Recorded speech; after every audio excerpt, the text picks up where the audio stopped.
तथास्तु संस्कृत अकादमी हरियाणा में आप सबका पुनः स्वागत है। आज हम आप सबके समक्ष नेट जेआरएफ एस्टेट के लिए स्पेशल क्लासेस लेकर के आए हैं। इन कक्षाओं में आपने पहले संस्कृत वाङ्मय की दशत्रयी को देख लिया था, जिनके अंदर लघुत्रयी, बृहत्त्रयी, प्रस्थानत्रयी, पुरुषार्थत्रयी, मुनित्रयी इत्यादि दशत्रयी के विषय में हमने चर्चा की थी। आज हम आप सबके समक्ष संस्कृत वाङ्मय में पूछे जाने वाले प्रमुख स्थान कौन कौन से हैं उनके बारे में चर्चा करेंगे। मुख्य मुख्य जो प्रसंग हैं, जो सरोवर हैं, नदियां हैं, आश्रम हैं, उनके बारे में चर्चा करेंगे। और अभी कुछ बच्चों का मैसेज आया हुआ था कि सर पहले कारक और समास और प्रत्ययों की कक्षा ले लीजिए। तो पहले हम एक बार समेट लेते हैं साहित्य को जो इधर उधर बिखरा हुआ पड़ा हुआ है। उसके बाद फिर हम कारक और कारक की भी केवल हम सूत्र, उदाहरण और कैसा प्रश्न बन सकता है उसके बारे में चर्चा करके लगभग 4 से 5 कक्षाओं के अंदर कारक को कंप्लीट कर लेंगे। उसके बाद जैसे समय रहेगा हम समास और प्रत्ययों की भी चर्चा करेंगे। तो हम इस कक्षा को प्रारंभ करते हैं, जिसके अंदर हमको देखना है कि संस्कृत वाङ्मय के मुख्य मुख्य विषय क्या क्या हैं, संस्कृत ग्रंथों में प्रमुख वर्णन क्रम क्या है, मुख्य मुख्य वर्णन क्या क्या मिलता है उसके बारे में। तो सबसे पहले एक यह प्रश्न आया हुआ था, 2 से 3 बार ये परीक्षा में आया हुआ प्रश्न है कि अछोद सरोवर कहाँ पर मिलता है या अछोद्य सरोवर कहाँ पर मिलता है, ऐसा पूछा गया है। तो यह कादम्बरी के अंदर देखने को मिलता है और यह आपको ध्यान में रखना है, अछोद्य सरोवर। उसके बाद पंपा सरोवर की भी चर्चा आई है। पंपा सरोवर का वर्णन भी कादम्बरी के अंदर है। कादम्बरी का मतलब होता है मदिरा, और इसके बारे में आपको ध्यान रखना है कि अछोद्य सरोवर कादम्बरी में है और पंपा सरोवर ये दोनों ही कादम्बरी नामक ग्रंथ में मिलते हैं। पंपा सरोवर उस जगह का भी नाम है, रामायण के अंदर भी आता है, जहाँ पर शबरी रहा करती थी माता, तो वहाँ भी पंपा सरोवर है। अगर आपको ऑप्शन में ना रामायण मिले तो रामायण भी लगा सकते हैं, वैसे आपको नहीं पूछा जाएगा, केवल कादम्बरी ही ऑप्शन में मिलेगा जो पहले आया हुआ प्रश्न है। उसके बाद शालमली वृक्ष पूछ लिया जाएगा कि कहाँ पर है, कादम्बरी में। शालमली वृक्ष कादम्बरी के अंदर आया है और यह भी आपको पूछा जा सकता है। उसके बाद ये वेरी वेरी इंपॉर्टेंट है और ये भी पहले वाला, ये 2 तो पूछे गए हैं। रैवतक पर्वत कहाँ पर है, तो यह शिशुपालवध में है। कहाँ पर मिलता है, 4थे सर्ग में मिलता है। रैवतक पर्वत का वर्णन ऐसा आपको पूछ लिया जा सकता है। उसके बाद इंद्रकील पर्वत, जहाँ पर जाकर के अर्जुन ने तपस्या की थी, और यह इंद्रकील पर्वत जो है यह किरातार्जुनीय में आता है। कहाँ पर आता है, तो 5म सर्ग में आता है। इसके बारे में हमने चर्चा की थी, जो किरातार्जुनीय का 15वां जो सर्ग है वह चित्रकाव्य के रूप में वहाँ पर वर्णन किया गया है, और जिस पर दुर्वनीत नाम का एक विद्वान हुआ है जिसने उस 15 सर्ग पर टीका लिखी है, 15वें सर्ग पर। उसके बाद एक महत्वपूर्ण वर्णन आता है कि शरद ऋतु का वर्णन, तो यह भी किरातार्जुनीय में आता है 4th सर्ग में। यह तो शायद आपको ना पूछा जाए, परंतु रैवतक पर्वत, इंद्रकील पर्वत, अछोद्य सरोवर, पंपा सरोवर और शालमली वृक्ष, इनके बारे में आपसे पूछा जा सकता है। उसके बाद 6 ऋतुओं का वर्णन शिशुपाल वध के 6ठे सर्ग में मिलता है, और ऋतु संहार में तो पूरा 6 ऋतुओं का ही वर्णन है। महाकाव्य है जो सबसे पहले लिखना प्रारंभ किया था कालिदास ने, इसको गीति काव्य भी कहा जाता है। तो षड ऋतु वर्णन शिशुपाल वध और सर्ग 6ठा था, और द्वितीय षड ऋतुओं का वर्णन कहाँ पर मिलता है, ऋतु संहारम में।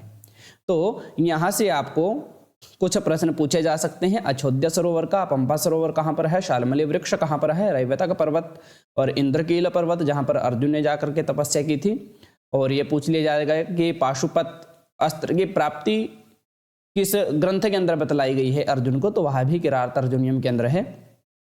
तो ऐसा आपको पूछा जा सकता है। शिशुपाल वध का जो प्रथम जो सर्ग है उसके अंदर वसंत छंद है, और किरातार्जुनीय में भी वसंत है आरंभ में, मतलब प्रथम सर्ग में। वैसे ही नैषधीय चरितम के अंदर भी वसस्त छंद मिलता है प्रथम सर्ग में।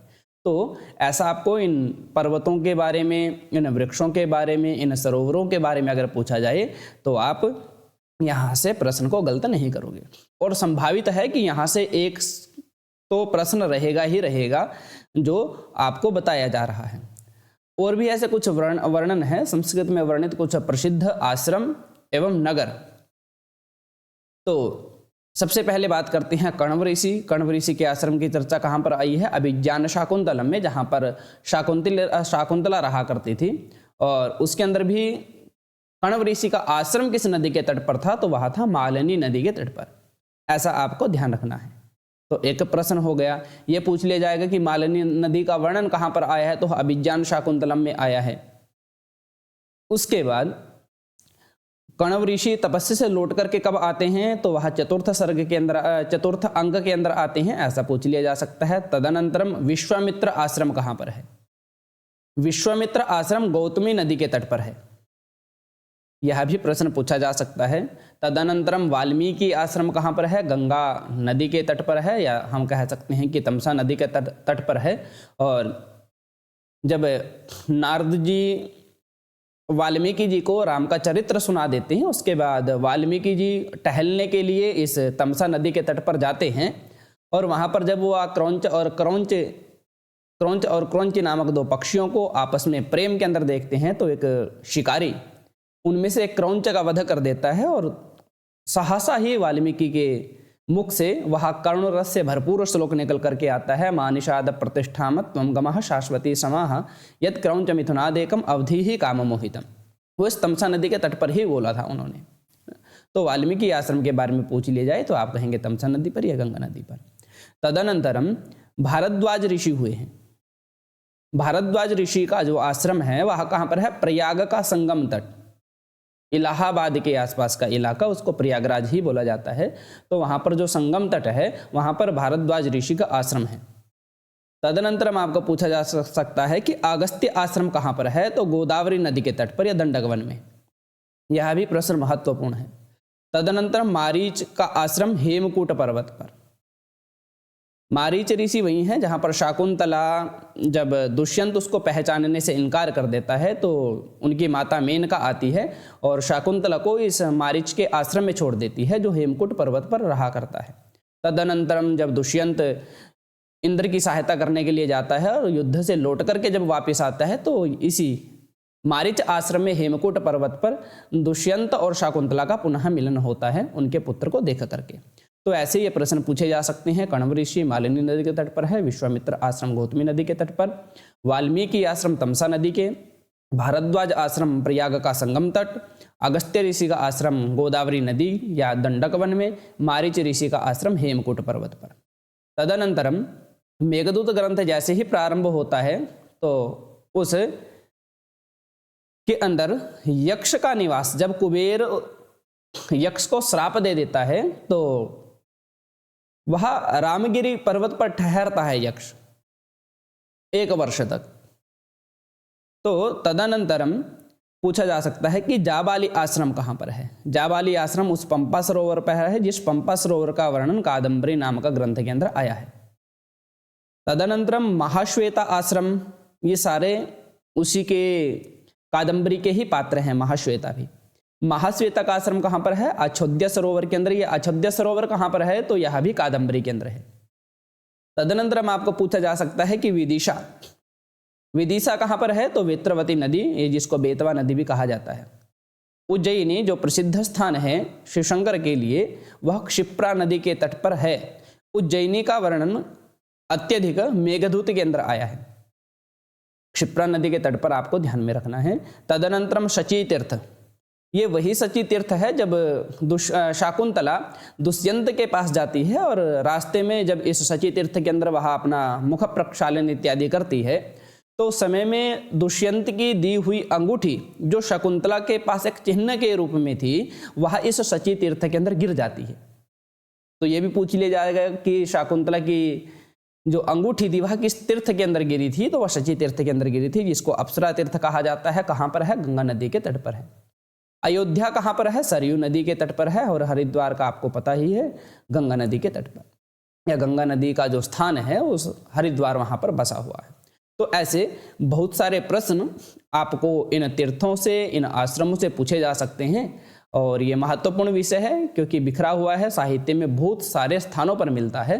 तो अगर ऐसा आपको पूछे, ऐसा कोई प्रश्न आपके सामने आए तो आप उसको आसानी से कर सकते हैं और इसको साथ साथ में अपनी कॉपी पर नोट करते रहिए, जिससे आपके नोट्स भी तैयार हो जाएंगे और परीक्षा के अंदर आपके प्रश्न भी गलत नहीं होंगे।